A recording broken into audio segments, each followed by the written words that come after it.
శ్రీ వారాహిదేవి జ్యోతిషాలయం ఎక్కడి వారికైనా ఒక్క ఫోన్ ద్వారా వెంటనే పరిష్కారం చూపబడును.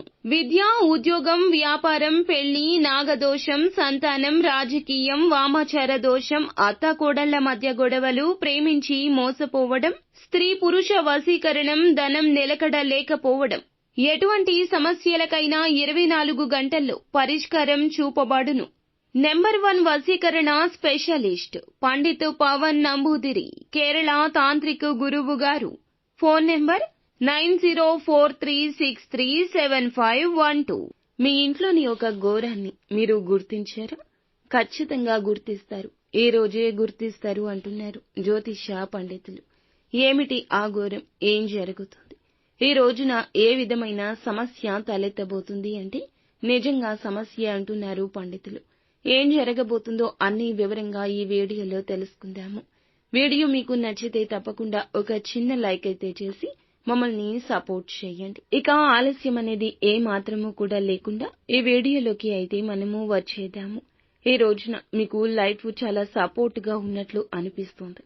మీకు ప్రతి సమయము కూడా విలువైందిగా భావించే సమయంగా చెప్పొచ్చు. మీ వివాహ బంధంలో గనక వివాహితులు మూడవ వ్యక్తి ప్రమేయాన్ని ఈ రోజున మీ బంధంలోకి చొరబాటు కానివ్వద్దంటూ పండితులు చెప్తున్నారు.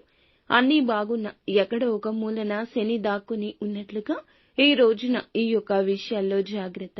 ధనపరమైన నిర్ణయాలు తీసుకునేటప్పుడు బయట వ్యక్తులతో సంప్రదించొద్దు. వృత్తి, ఉద్యోగ, వ్యాపారాల్లో ఎవరైనా మీకు మేలు చేస్తామంటూ మీ దగ్గరకు వచ్చినా, ధనపరమైన అవకాశాలు ఇస్తామంటూ మీ వద్దకు వచ్చినా ఆ అవకాశాల మీద సరియైన దృష్టి సారించండి. ఏకపక్ష నిర్ణయం ఈ రోజు తగదు. మీ యొక్క కుటుంబ సభ్యుల యొక్క మాటను తప్పక పరిగణలోకి తీసుకోవాల్సిందే. భార్యాభర్తలు తగిన సమయాన్ని కేటాయించుకోండి. సమయం కేటాయించుకుని ఏదో ఒక పని అంటే వారు ఇంప్రెస్ అయ్యేలాగా చేయండి. అప్పుడు మీకు రోజు మంచిగా మారుతుంది. మీ యొక్క సమస్యలు తీరిపోతాయి. కొత్త సమస్యలు తలెత్తకుండా ఉంటాయి. ఒకవేళ వివాహ సంబంధిత సమస్యలు మీకు ఎక్కువగా అనిపించిన అంటే కొత్త సమస్యలు కాదండి, మాకు పాత సమస్యలే ఉన్నాయి, మా భాగస్వామికి మాకు మధ్యన ఎందుకు ఇలా జరుగుతుందో అర్థం కావడం లేదంటూ ఆలోచిస్తున్నారా? ఇంకొక రకంగా ఆలోచించండి. సమస్య ఎప్పుడూ కూడా ఒకే కోణం నుంచి కాదు కదా, చీకటి కోణం నుంచి కూడా సమస్యను చూడాలి. సమస్య ఎక్కడ ప్రాణం పోసుకుంది, ఎవరి వల్ల ఈ సమస్య వచ్చింది, ఎందుకు వచ్చింది, ఈ సమస్యకు పరిష్కారం ఎక్కడ దొరుకుతుంది అనేది మన చేతుల్లోనే ఉంటుంది. విషయం గమనించుకోలేకే వారి మీద వీరి మీద ఆధారపడుతున్నారు. ఎప్పుడూ ప్రేమకు కాదు, ఏ బంధానికి కూడా మధ్యవర్తిత్వం ఉండకూడదు. పెద్దల మధ్య పెట్టడం సమస్యను భూతద్దంలో చూడ్డమవుతుంది. అశ్రద్ధ వహించొద్దు. నేరుగా వారి వద్దకే వెళ్లిపోండి. సమస్య ఎక్కడైతే ప్రాణం పోసుకుందో, ఊపిరి పోసుకుందో ఆ సమస్య వారితోనే పరిష్కరించే ప్రయత్నం నేరుగా చేయండి. లేకపోతే మీ యొక్క బంధం విచ్ఛిన్నమయ్యే ప్రమాదం కూడా ఈ రోజున మూడవ వ్యక్తి వల్ల జరగొచ్చు. ఇది అక్షర సత్యము. ఒక అడుగు వెనక్కి వేసి బంధాన్ని కాపాడుకోవడంలో తప్పే లేదు. జాగ్రత్త వహించండి. మిమ్మల్ని కొన్ని విషయాలు ఈ రోజు బాధించొచ్చు. వృత్తిపరంగా, వ్యాపార పరంగా చేసిన పనికి గుర్తింపు ఇంకొకరికి రావడం, ఉద్యోగపరంగా మిమ్మల్ని నెగటివ్ చేసేందుకు ఒక వ్యక్తి ప్రయత్నించడం జరగొచ్చు. చాలా జాగ్రత్తగా, మంచిగా, ప్రేమగా, ఏ అనుమానము కూడా రాకుండా వారైతే మీ జీవితంలో నటిస్తున్నారు. ప్రముఖ పాత్రను పోషిస్తున్నారు. గుర్తించడం కష్టసాధ్యం చేసేస్తున్నారు. వారి మాటలు, చేతలతో మిమ్మల్ని మాయ చేసి మభ్యపెడుతున్నారు. అటువంటి వారి విషయంలో ఈ రోజు జాగ్రత్త. మీ పని ఎవ్వరికీ అప్పగించకుండా ఒక్క రోజునైనా పూర్తిగా మీ పనిని మీరు చేసి ఎవరి మీద ఆధారపడకుండా ఉండండి. అప్పుడు వారు ఎవరో మీకే అర్థమవుతుంది. మీ బలహీనతలు ఇక నుంచి అయినా ఎవరితో పంచుకోవద్దు. ఒక 10 రోజులు తేడా గమనించండి పంచుకోకుండా.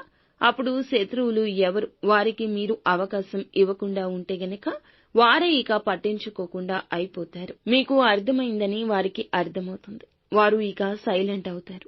ఎవరు వారు అనేది మీకు అర్థమవుతుంది. ఇకనైనా వారితో దూరం జరగండి. లేదంటే ఈ రోజున ఘోరమే అవుతుంది. అందులో ఏ సందేహము కూడా అస్సలు లేదు. జీవిత భాగస్వామి, కుటుంబ సభ్యుల రూపంలో వారు మన మంచి కోరుకుంటారు. అయితే మీరు ఏమిటంటే కష్ట సుఖాలు వారితో మాత్రమే పంచుకోండి. ఈ రోజు జరిగే ఈ మోసం మీకు కనువిప్పే అవుతుంది. ఆకస్మికంగా ఈ రోజున ధనం అంది వచ్చే అవకాశం ఉంది. ధనాన్ని వృధాగా ఖర్చు చేయొద్దు. ఏదైనా భవిష్యత్తుకు స్థిరాస్తి రూపంలో పొదుపు చేయండి. అనవసరమైన ఖర్చుల జోలికి అసలే వెళ్ళొద్దు. మీకు ఒక వ్యక్తి అయితే చెడు చేస్తున్నారు అని చెప్పాం కదండి. మూడవ వ్యక్తి ఇదంతా చేస్తున్నారు.